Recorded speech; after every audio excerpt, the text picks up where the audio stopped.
Hello नमस्कार, जय हिंद, वंदे मातरम। तो साथियों, चलिए एज वन लाइनर सीरीज को जो आगे बढ़ाते हुए हम ये जो है स्टार्ट करते हैं।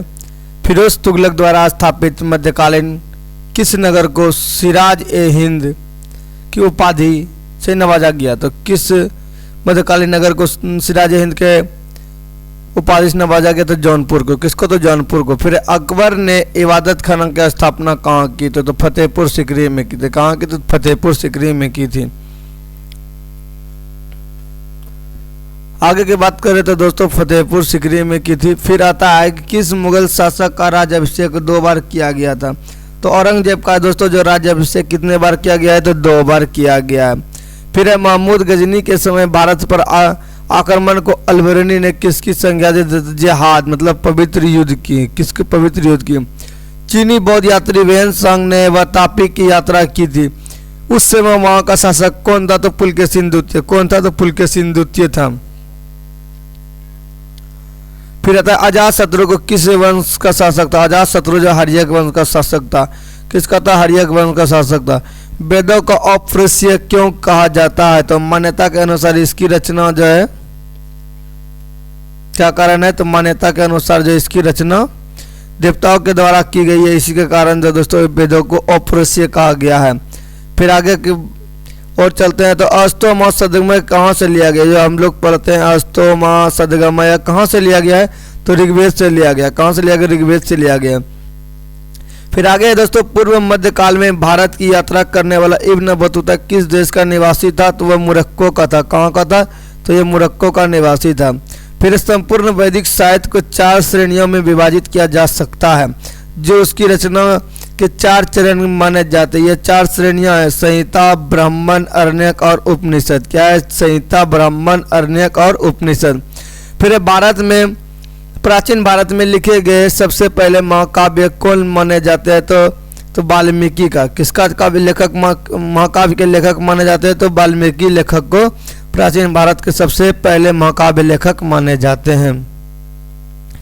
फिर आता है अबू रेहान मोहम्मद। क्या है? अबू रेहान मोहम्मद सबसे पहले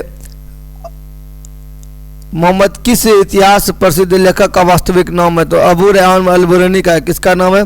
तो अलबरनी का नाम है। फिर आता है 1209 से लेकर 1290 तक दिल्ली सल्तनत पर किस शासन का रहा? तो यह किस शासन का? तो गुलाम वंश का, जिसको कि दास वंश के भी नाम से जाने जाते हैं। इसका जो गुलाम वंश का संस्थापक की बात करें तो कौन था? कुतुबुद्दीन ऐबक। कुतुबुद्दीन ऐबक को माना जाता है। फिर नूरजहां ने इसको इमदाद उल दौला की उपाधि प्रदान करवाई अपने पिता मिर्जा गयास बेग को। किसको करवाई थी? नूरजहां ने अपने पिता मिर्जा गयास बेग को करवाया था। फिर आगे आता है कि मराठा राज्य के स्वतंत्र शासक के रूप में 1764 ईस्वी में शिवाजी का विधिवत राज्याभिषेक जो हुआ था, कहाँ हुआ था? तो रायगढ़ का दुर्ग में। कहाँ पर हुआ था? तो रायगढ़ का दुर्ग में हुआ था। फिर ऐसे 2 स्थान का नाम बताए जहाँ से इधर सभ्यता की संस्कृति 2 अवस्थाओं हड़प्पा और हड़प्पा कालीन सांस्कृतिक अवशेष मिले हैं, तो वो बनवाली मिले। कहाँ पर? बनवाली और कालीबंगन में। बनवाली और कालीबंगन में। भारत का आइंस्टीन कहा जाता है तथा तुलना मार्टिन लूथर किंग से की जाती है। कौन है? तो नागार्जुन है। इसको जो भारत का आइंस्टीन भी कहते हैं। सल्तनत कालीन किस शासक ने खलीफा की सत्ता स्वीकार करने से इनकार कर स्वयं को खलीफा पद घोषित किया? तो मुबारक शाह खिलजी जो था, इसी ने ऐसा किया था। फिर है नसरुद्दीन मोहम्मद तुगलक। क्या है? भारत पर तैमूर आक्रमण के समय दिल्ली की गद्दी पर कौन बैठा था? तो नसरुद्दीन मोहम्मद तुगलक बैठा था। कौन बैठा था? नसरुद्दीन मोहम्मद तुगलक बैठा था। फिर आगे की बात करें तो आता है भारत में पूर्णतः इस्लामी परंपरा के आधार पर निर्मित मस्जिद कौन है? निर्मित मस्जिद है दोस्तों वो आपका कौन है? जमात खाना मस्जिद। कौन है? जमात खाना मस्जिद। अकबर ने अब्दुल रहीम को खाना खां की उपाधि किस उपलब्ध के प्रदान की थी? तो गुजरात में 1584 ईस्वी में हुए विद्रोह को सफलतापूर्वक दबाने के उपलक्ष्य में जो है अकबर ने अब्दुल रहीम को खाना खां की उपाधि दी थी। फिर मुगल सम्राट ने सिखों के 5वें गुरु किसको? अर्जुन देव को फांसी की सजा दी। तो वो कौन थे मुगल सम्राट? तो जहांगीर ने क्या किया था, सिखों के 5वें गुरु को फांसी दे दिया था। फिर आगे अब आता है, धरती पर यदि कहीं स्वर्ग है तो यही है, यही है और कहीं नहीं। ये उक्त भारत की किस ऐतिहासिक इमारत में लिखी है? दीवाने खास दिल्ली में स्थित लाल किला में। दीवाने खास दिल्ली में स्थित लाल किला में लिखा है, धरती का जो है स्वर्ग यहीं पर है। फिर क्या आगे, चेतक नामक ऐतिहासिक घोड़ा किस राजपूत का था? किस राजपूत राजा का था? तो राणा प्रताप का, जो राणा संगा जिसको बोलते हैं, तो महाराणा प्रताप का जो है यह चेतक नामक घोड़ा था। किस विदेशी राजा ने समुद्रगुप्त से अनुरोध किया था कि भारत में बौद्ध विहार बनाने की अनुमति दी जाए? तो श्रीलंका के बौद्ध राजा मेघवर्मन ने समुद्रगुप्त ने बोध गया में बौद्ध विहार बनाने की अनुमति दी। फिर राजा टोडरमल ने उच्च कोटि का भूमि प्रबंध किया, जिसके कारण किसान, राज्य और सभी को फायदा हुआ। और राजा टोडरमल ने सर्वप्रथम सुधार किस काल में किए? तो वह किए थे शेरशाह के काल में। किस काल में? शेरशाह के काल में। फिर आगे की ओर चलते हुए हम लोग, चैनल पर नहीं तो चैनल को सब्सक्राइब कर लीजिएगा दोस्तों।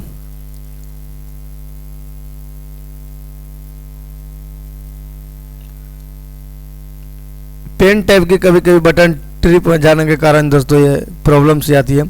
दास प्रथा संपूर्ण संतकालीन में प्रचलित रही, परंतु सर्वाधिक दास किस शासक के पास थे? तो फिरोज तुगलक। दास प्रथा संपूर्ण संतकालीन में प्रचलित रही, परंतु सर्वाधिक दास किस शासक के पास थे? तो फिरोज शाह तुगलक के पास। किसके पास? फिरोज शाह तुगलक के पास। फिर है नित्य, क्या है दोस्तों? नित्य नटराज की मूर्ति धारण, मूर्ति धातु ढालने की कला चरम सीमा का प्रतीक है। यह किस काल में हुआ था? तो चोल काल में। किस काल में हुआ था? चोल काल में हुआ था। फिर सन 1565 ईस्वी में किस स्थान पर युद्ध के पश्चात विजयनगर साम्राज्य का पतन हुआ? तो राक्षसी तंगड़ी मतलब तालीकोटा, तालीकोटा में। कहाँ पर दोस्तों? तालीकोटा में। फिर आता है समुद्रगुप्त के इलाहाबाद स्तंभ की प्रशस्ति लेख की विषय वस्तु किसने लिखी? तो हरिसेन ने। इलाहाबाद प्रशस्ति अभिलेख किसने लिखी? हरिसेन ने। अहिल्याबाई किस शासक की परिवार थी? तो होलकर की। किसकी? तो होलकर की थी। फिर है रामचरितमानस के रचयिता संत तुलसीदास जी का मुगल कालीन बादशाह के समकालीन थे, तो वह अकबर के समकालीन थे। रामचरितमानस के रचयिता कौन है? तुलसीदास है। वह किसके समकालीन थे? तो अकबर के समकालीन थे। मिलन पद पाली भाषा में लिखित प्रसिद्ध बौद्ध ग्रंथ है, जिसमें इंडो ग्रीक राजा मिनांडर का मिलिंद और बौद्ध भिक्षुक का मध्य संवाद का वर्णन मिलता है। ये नागसेन किसने करता है? नागसेन ने। तो फिर आदि शंकर जो बाद में शंकराचार्य बने, जन्म कहाँ हुआ था? तो केरल के कोलाडी ग्राम में। केरल के कोलाडी ग्राम में शंकराचार्य जी का जन्म हुआ था। संगम साहित्य का प्रमुख विषय थीम क्या थी? तो युद्ध और प्रेस। क्या थी? युद्ध और प्रेम। क्या था? युद्ध और प्रेम था। फिर आगे आता है, दिल्ली की गद्दी पर जब नसरुद्दीन तुगलक सत्तासीन था तब भारत किसके आक्रमण किया था? तैमूर लंग ने। किसने? तैमूर लंग ने आक्रमण किया था। फिर आता है, भारत को किस भारतीय, यहाँ पर दोस्तों किस भारतीय को भारत का आइंस्टीन कहा जाता था? तो उसकी तुलना मार्टिन लूथर किंग से किया जाता है। तो नागार्जुन को किया जाता है। ये बार बार क्वेश्चन रिपीटेड हो जा रहा है, जो वेरी इंपॉर्टेंट है। चोल राजाओं में से किस एक को सिलोन पर विजय प्राप्त की थी? तो राजेंद्र ने सिलोन पर विजय प्राप्त की थी। इब्राहिम आदिल शाह को उसकी धर्मनिरपेक्ष छवि के कारण उसकी मुस्लिम प्रजा से उसे क्या कहकर पुकारते थे? जगत गुरु कहकर। क्या? जगत गुरु कहकर। फिर आता है, संगम कालीन सर्वाधिक प्राचीन एवं प्रचलित देवता नुरगन या कालांतर में इसे क्या कहा गया? तो सुब्रमण्यम कहा गया। क्या कहा गया? सुब्रमण्यम कहा गया। फिर है, लोकापियम ग्रंथ का संबंध किस संगम काल से? तो द्वितीय संगम काल से। किससे? तो द्वितीय संगम काल से लोकापियम का संबंध है। फिर आगे बात करें तो गुप्त काल में मंदिर की सर्वोत्कृष्ट उदाहरण के रूप में जो है दशावतार मंदिर देवगढ़ का जो है नाम लिया जाता है। किस मंदिर का? दशावतार देवगढ़ मंदिर का नाम लिया जाता है। फिर क्या है? तो गुप्तकालीन ग्रंथ पंचतंत्र की गणना विश्व के सर्वाधिक प्रचलित ग्रंथ बाइबल के बाद दूसरे स्थान पर की जाती है। पंचतंत्र किसकी कृति है? तो विष्णु शर्मा। पंचतंत्र किसके लेखक है? तो विष्णु शर्मा पंचतंत्र के लेखक है। फिर चोल मंदिर में प्रवेश, चोल मंदिर में प्रवेश द्वारा को क्या कहा जाता था? गोपुरम कहा जाता था। क्या कहा जाता था? गोपुरम कहा जाता था। बलबन ने दीवान ए अर्ज की स्थापना के लिए कौन सा विभाग था? तो सैन्य विभाग। ये बहुत बार पूछा जा चुका है दोस्तों। तो दीवान ए अर्ज, तो दीवान ए अर्ज सैन्य विभाग को कैसे करना है? सेना लोग जो है हमारे क्या है? दीवाने हैं, दीवाने ए अर्ज। बलवान का सेना कैसा है? बलवान है और दीवाने अर्ज है। दक्षिण में विजय प्राप्त करने वाले दिल्ली सल्तनत का प्रथम सुल्तान कौन था? तो अलाउद्दीन खिलजी था। कौन था? अलाउद्दीन खिलजी था दक्षिण में विजय प्राप्त करने वाला सुल्तान। लोधी वंश किस शासक ने राजधानी सर्वप्रथम दिल्ली से आगरा, कहां से? दिल्ली से आगरा स्थानांतरित किया था? तो सिकंदर लोधी ने क्या किया? लोधी वंश का सिकंदर लोधी ने जो है दिल्ली से अपनी राजधानी आगरा स्थानांतरित किया था। फिर अलाउद्दीन द्वारा निर्माण कराया गया अलाई दरवाजा का प्रवेश द्वार है? तो कुतुब उल इस्लाम मस्जिद का। फिर स्वतंत्रता के पश्चात हड़प्पा सभ्यता के सर्वाधिक स्थल किस राज्य में खोजे गए? तो गुजरात में खोजे गए। कहाँ पर खोजे गए? तो गुजरात में खोजे गए। फिर देवगढ़ का दशावतार मंदिर किस काल के मंदिर का सर्वोत्तम उदाहरण माना जाता है? तो गुप्तकालीन मंदिर का। कहाँ का? गुप्तकालीन मंदिर कला का। फिर आगे देखिए क्वेश्चन दोस्तों, बहुत लंबा क्वेश्चन है।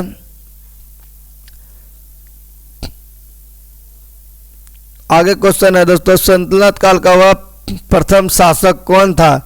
क्या है? प्रथम शासक कौन था जिसने भूमि की नाप जोख कराई तथा राज्य की समस्त भूमि को खालसा भूमि के अंतर्गत लिया? तो अलाउद्दीन खिलजी ने। कौन? अलाउद्दीन खिलजी ने समस्त भूमि को क्या क्या नाप जोख कराया और खालसा भूमि के अंतर्गत लिया? तो अलाउद्दीन खिलजी थे। ऐसे पहले भारतीय कौन थे जिन्हें अंग्रेजों ने किसी प्रांत का गवर्नर बनाया था? तो सत्येंद्र प्रसाद सिन्हा। सत्येंद्र प्रसाद सिन्हा ऐसे भारतीय थे जिन्हें अंग्रेजों ने किसी प्रांत का गवर्नर बनाया था। विजय नरेश कृष्ण देव राय की रचना अमुक्त मलयाद का वर्णीय विषय क्या है? तो लोक प्रशासन एवं विदेश नीति। क्या है? विजयनगर नरेश कृष्ण देव राय की रचना अमुक्त मलयाद है, वह वर्ण्य विषय क्या है? उसका वर्ण्य विषय तो लोक प्रशासन एवं विदेश नीति है। तो ये जो पेज नंबर 13 और जो है ये जो है वीडियो नंबर आपको बता दें, वीडियो नंबर ये क्या है? 10 है। वीडियो नंबर की बात करें तो वीडियो नंबर आपका ये क्या हो जाएगा? 10 हो जाएगा। वीडियो नंबर 10वां है दोस्तों। तो अगर अभी तक 9th वीडियो नहीं देखें तो प्ले लिस्ट में जाइए, वहाँ से वीडियो देखिए। बहुत ही महत्वपूर्ण क्वेश्चन जो है रुक्मणी पब्लिकेशन के बुक में दिया गया। इसका बुक भी आप परचेज कर सकते हैं। अगर इसका बुक परचेज करना चाहते हैं तो इस बुक में जो है 25,500 क्वेश्चन जो है वन लाइनर दिया गया है। तो चलिए दोस्तों, आज के लिए बस इतना ही। मिलेंगे नेक्स्ट वीडियो में। तब तक के लिए जय हिंद, जय भारत, वंदे मातरम।